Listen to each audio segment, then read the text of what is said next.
Eu sou Manuel Carvalho e este é o P24. Violência sexual contra crianças e jovens. Crimes que aumentam nas estatísticas, crimes que nos interpelam. Mais de metade dos crimes sexuais cometidos em Portugal são contra crianças e jovens. Na Europa, 1 em cada 5 crianças é vítima de alguma forma de abuso sexual.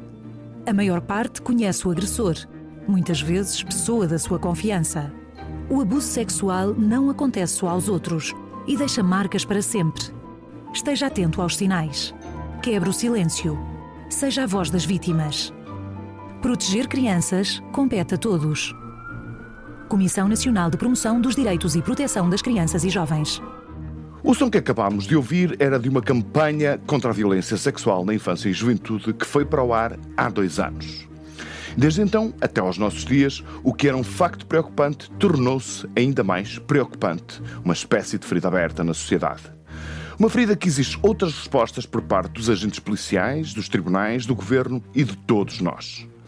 Os crimes sexuais contra crianças e jovens cresceram 46% entre 2022 e 2024, para um total de mais de 5.100 crimes em 3 anos, de acordo com as queixas que chegaram à Associação Portuguesa de Apoio à Vítima. Vale a pena perceber do que estamos a falar. Não porque o entendimento das causas deste problema nos sirva para o relativizar. Pelo contrário, quando se sabe que o pai, a mãe ou um familiar mais próximo assumem o papel de agressores em 38,3% dos casos relatados, sobra a sensação de que os crimes que nos chegam ao conhecimento podem ser uma pequena parte da realidade. As paredes e reserva da vida privada podem esconder outra parte, talvez maior. O receio e a impossibilidade de entrar na intimidade das famílias pode, de alguma forma, facilitar a multiplicação da violência sexual e a impunidade dos criminosos. Mas há outras zonas em que talvez haja mais margem para inverter as tendências de multiplicação destes crimes. É neste ponto em concreto que se colocam as propostas para proibir telemóveis nas escolas para jovens com menos de 12 anos.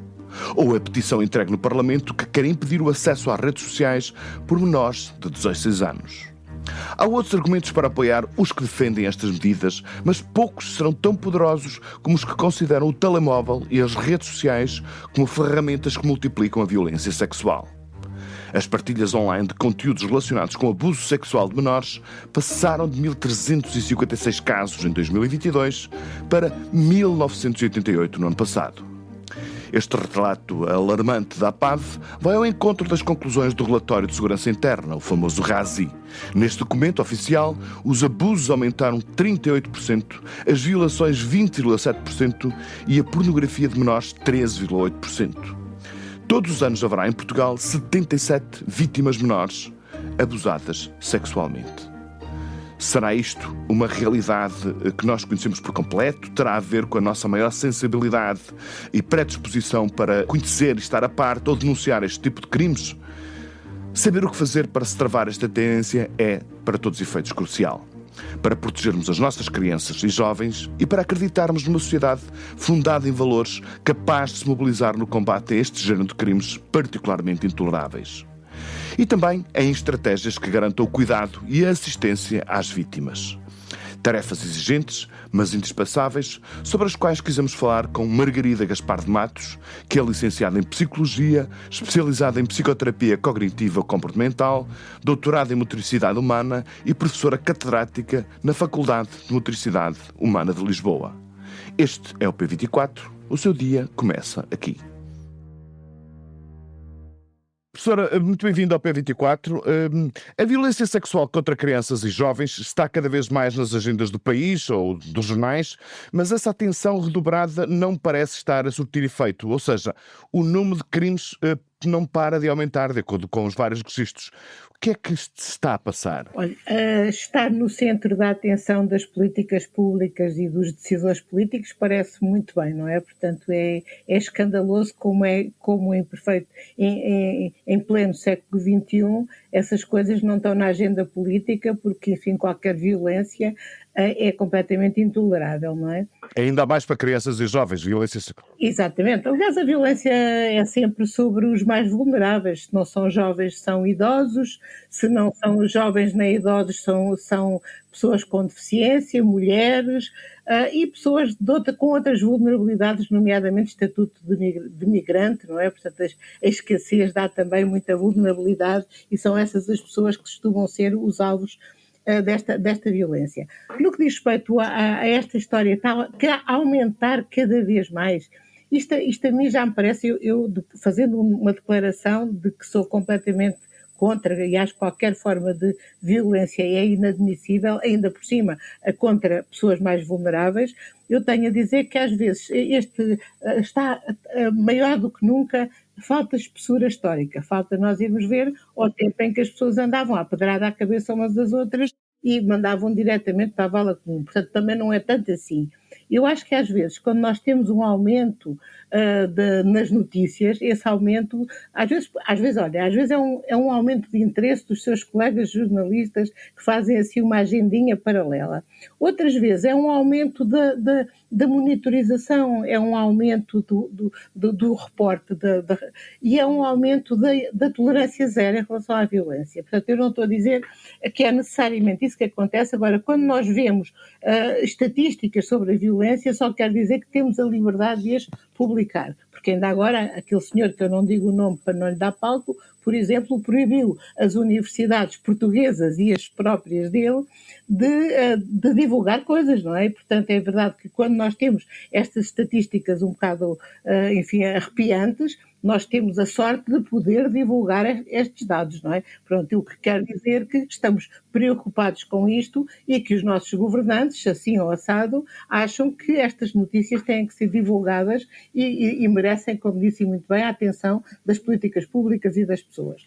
Agora, é evidente que nós estamos quando se diz isso está a aumentar cada vez mais, eu lembro de uma conferência que houve em Paris no ano 2000 e que se dizia exatamente a mesma coisa: a violência está como nunca.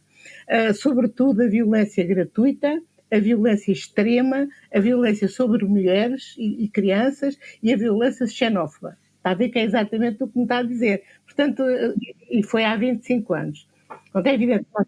Sim, professor, mas para todos os efeitos, nós temos aqui o pretexto. O pretexto da nossa conversa portanto, uma comunicação da Associação Portuguesa de Apoio à Vítima e, enfim, podemos também invocar o Relatório Anual de Segurança Interna, o RASI, que nos dá conta, portanto, de um aumento nos registros de criminalidade aliás, ao nível das agressões sexuais sobre as jovens e crianças. O que eu estou a dizer é que a atenção pública sobre este assunto e o facto de estarmos a falar sobre isto, que é extremamente positivo, ele implica uma liberdade de o fazer e implica que nós estamos aqui a falar exatamente para alertar as pessoas, enfim, incluídas neste assunto, para que é necessário fazer qualquer coisa. É evidente que eu vi o relatório da APAV e, portanto, quando se diz que 8 crianças por dia são vítimas de violência, que, como é habitual, a maior parte são meninas, não é? Entre estas idades dos 11 e dos 17 anos, também é verdade que provavelmente os mais novinhos não reportam, não é? E, portanto, provavelmente há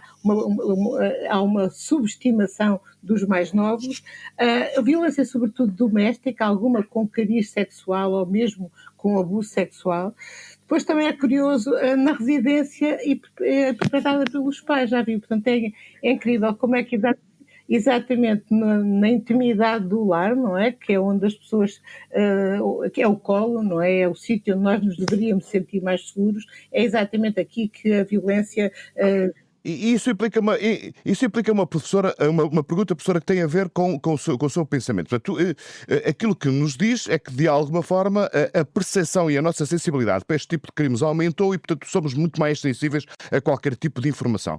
Mas, ao mesmo tempo, estes dados, nomeadamente que quase 40% dos crimes de violência sexual contra menores acontece no seio da família, isso, olhando, portanto, para a reserva de intimidade e de privacidade, portanto, que acontece, portanto, nas casas dos portugueses, o que é saudável e desejável, isso pode, de facto, esconder ou tapar uma realidade muito mais preocupante. Eu penso que sim, eu penso que sim. De qualquer maneira, a violência doméstica, portanto, a violência no seio da família, deixa de estar na privacidade do lar porque é um crime público. É um E de crime quanto se público sabe, claro. Uhum. que pode e deve ser reportado por qualquer pessoa que tenha conhecimento. É evidente que, mas é um abuso de uma intimidade, um abuso de uma relação de confiança, olha como aconteceu, enfim, com a Igreja também, e como acontecia entre professores e alunos, não é? Portanto, quando, ainda é mais grave quando há uma relação de proximidade que favorece o aparecimento deste tipo de violência. Há aqui um caso curioso também, que parece que em Faro é o local onde mais foi reportado aqui uma vez mais. Isto não quer dizer que em Faro há mais, pode querer dizer, ao contrário, que em Faro a monitorização é melhor, a tolerância é menor e, portanto, há mais dados mais fiéis de reporte.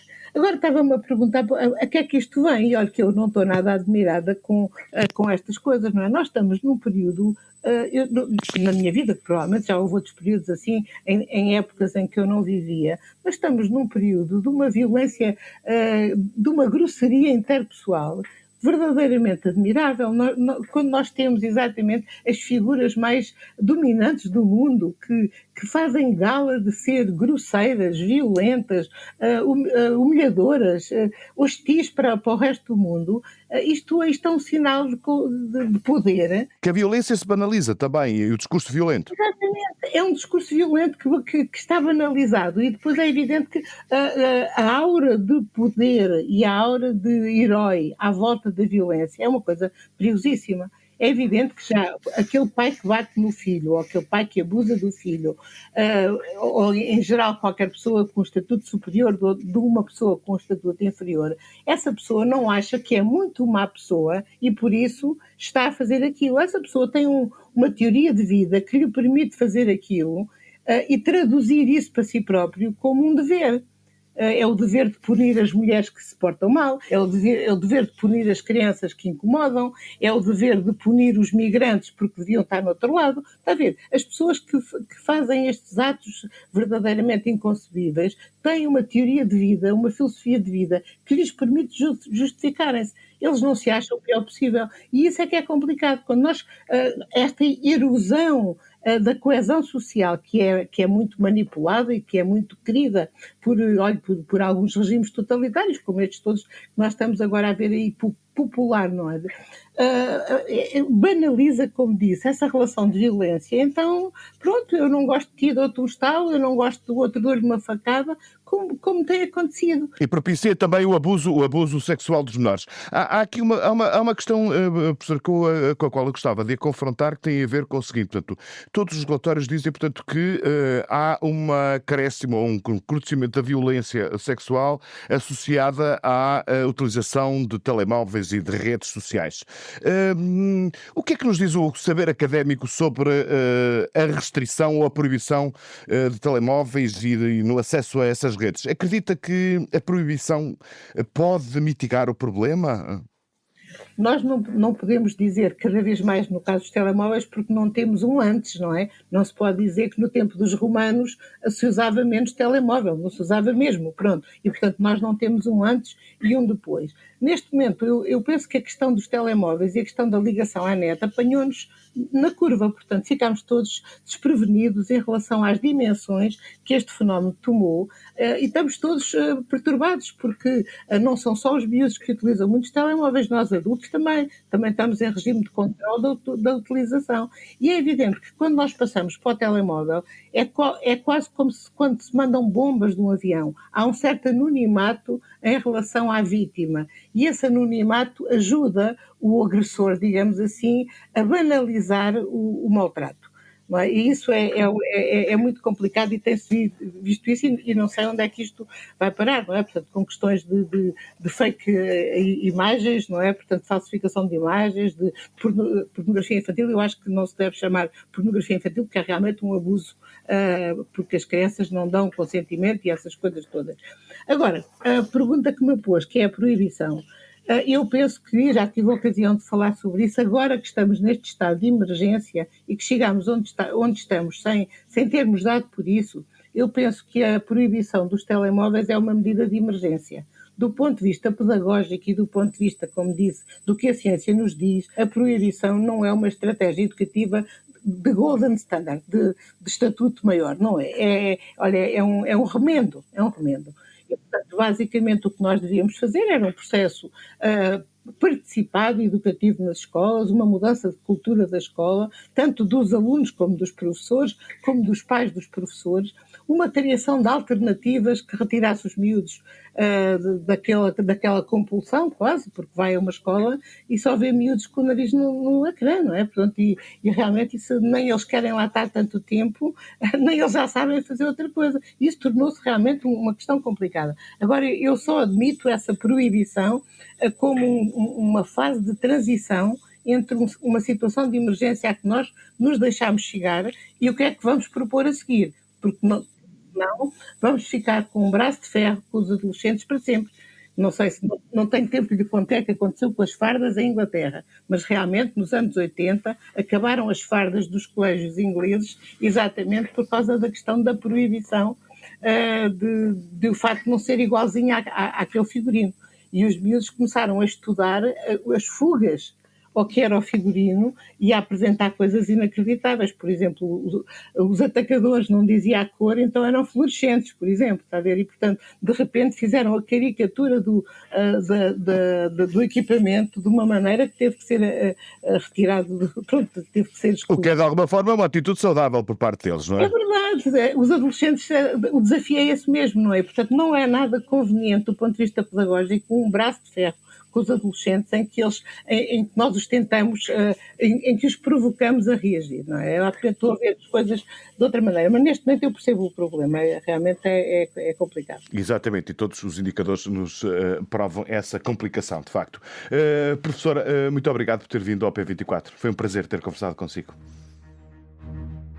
Portugal é um território que tem de pensar o seu futuro num quadro europeu como uma mais-valia europeia.